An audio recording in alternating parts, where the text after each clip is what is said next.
أعوذ بالله من الشيطان الرجيم. بسم الله الرحمن الرحيم. السلام عليكم ورحمة الله.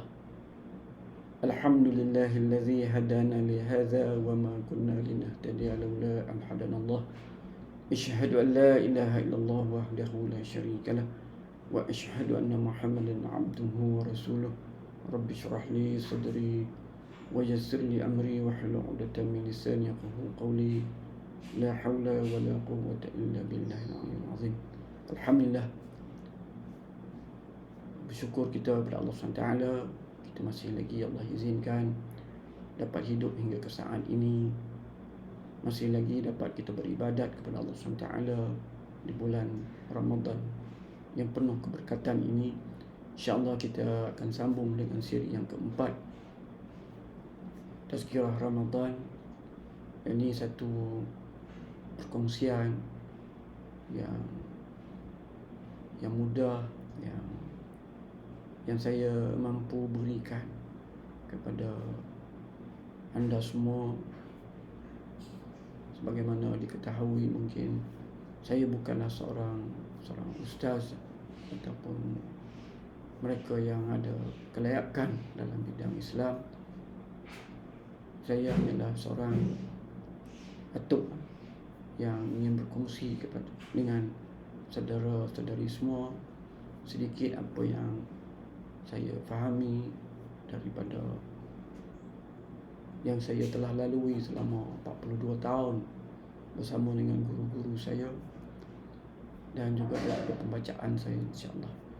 Jadi insyaAllah kita lihat pada siri ini tentang tamrin Ramadan itu. Memang kebanyakan kita telah melalui Ramadan ini berkali-kali, berpuluh-puluh kali. Macam saya yang berusia 66 tahun ini, secara sedarnya semenjak akhir balik mungkin dah 50 kali berada dalam bulan Ramadan paling kurangnya. Yang kecil-kecil itu memang sebab dalam budaya kita kecil-kecil lagi kita telah galakkan berpuasa walaupun tidak ada paksaan, walaupun masa saya kecil dulu pun tidak ada paksaan. Jadi kita nak tengok secara sedar dan faham kenapa Allah mensyariatkan, Allah mengistimewakan bulan Ramadan, dan Allah mensyariatkan berbagai bentuk ibadah yang akan diganjari dengan berlipat ganda. Tujuannya adalah untuk membina diri kita menjadi hamba Allah yang Rabbani, hamba Allah yang benar-benar akrab dengan Allah SWT, yang memiliki ciri-ciri hamba yang Allah kendaki, yang telah Allah gariskan. Dalam siri 3 saya sentuh tentang kehidupan yang kita lalui berdepan dengan syahwah kita yang merupakan satu tenaga yang sangat kuat dibekalkan oleh Allah SWT untuk keperluan hidup. Tetapi syahwat indrawi kita adalah syahwat maknawi kita telah merosakkan hidup kita ataupun menjauhkan kita daripada Allah. Semakin hari semakin jauh kita daripada Allah SWT. Allah yang maha mengetahui menyediakan bantuan Allah sepanjang masa. Tetapi dalam bulan Ramadan, bantuan ini dalam bentuk yang lebih khusus. Allah SWT menghulurkan bantuan untuk kita melalui proses tarbiyah, khususnya proses tazkiyatun nafs, untuk membantu kita membina ciri-ciri Rabbaniyah dalam diri kita. Antara aktiviti ubudiyah yang terpenting dalam Ramadan yang disediakan oleh Allah SWT untuk kita lalui agar secara beransur-ansur syakhsiah yang dihajati dapat kita bina. Dan dalam Al-Quran, ayat yang kita selalu baca, yang selalu dengar huraian dia, a'udzubillahi minasyaitonirrajim, ya ayyuhallazina amanu kutiba alaikumusiyam kama kutiba alal ladzina min qablikum la'allakum tattaqun. Wahai orang-orang yang beriman, diwajibkan atas kamu berpuasa sebagaimana diwajibkan atas orang-orang sebelum kamu, agar kamu bertakwa. Kita lihat dulu apa yang telah dicatatkan oleh Syed Qutb dalam Fizilal berkaitan dengan ayat ini. Sesungguhnya Allah mengetahui bahawa suatu taklif ataupun beban ataupun tanggungjawab itu sangat berat dan memerlukan pertolongan dan dorongan agar jiwa manusia boleh bangkit dan mampu untuk melaksanakannya. Sekalipun di dalamnya terdapat hikmah dan manfaat yang besar. Sekalipun di dalamnya terdapat hikmah dan manfaat yang besar dan juga keredaan Allah.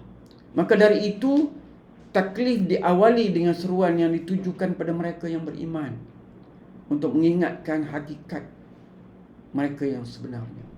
Ayat ini adalah panggilan Allah. Allah memanggil hamba-hambanya yang beriman. Dia bukan kepada semua manusia. Di sini ayat ini ditujukan pada mereka yang telah meyakini Allah sebagai Rabb dan Ilah mereka.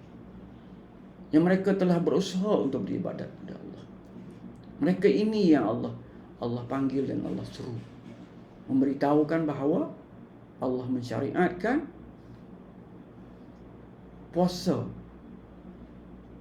untuk membantu kita membina ketakwaan kita kepada Allah SWT. Adapun tujuan puasa yang utama adalah mempersiapkan hati manusia agar bertakwa, penuh perasaan dan takut kepada Allah SWT.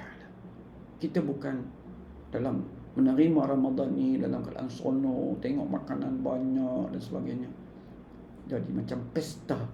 Tetapi perlulah kita melalui Ramadan ini setiap hari, setiap saat dalam keadaan perasaan yang takut dan perasaan yang bersyukur kepada Allah SWT. Allah pilih kita lalui proses untuk membina ciri-ciri Rabbaniyah ini dalam diri kita. Demikian juga tujuan agung dari puasa ialah takwa. Mengapa? Kerana ketakwaanlah yang berperanan menjaga hati manusia daripada bermaksiat terhadap Allah dengan kita berpuasa. Takwalah yang membantu kita daripada mengikuti, malah mengambil nafsu syahwat sebagai ilah, sebagai sembahan, sebagai turutan. Manusia mengikut nafsunya seolah nafsunya itu Tuhan baginya, dan Allah sebut dalam Al-Quran perkara ini. Takwa adalah matlamat yang ingin dicapai oleh setiap manusia yang beriman. Bila kita ada kesedaran dan ada kefahaman, kita sangat-sangat berhajat pada takwa, kerana takwa adalah syarat utama untuk seorang hamba Allah itu masuk ke dalam syurga Allah SWT. Dan puasa adalah salah satu sarana dan jalan ataupun metod untuk menggapai ketakwaan. Itu yang dapat saya kongsi pada siri ini. InsyaAllah kita akan sambung lagi di siri yang akan datang. Kita akan jelaskan tentang makna dan hakikat takwa yang sebenarnya, yang saya ambil daripada tulisan-tulisan ulama muktabar, khususnya daripada buku Menjadi Hamba Muttaqin oleh almarhum Profesor Dr. Umar Sulaiman Al-Ashqar. Wallahu alam. Assalamualaikum warahmatullahi wabarakatuh.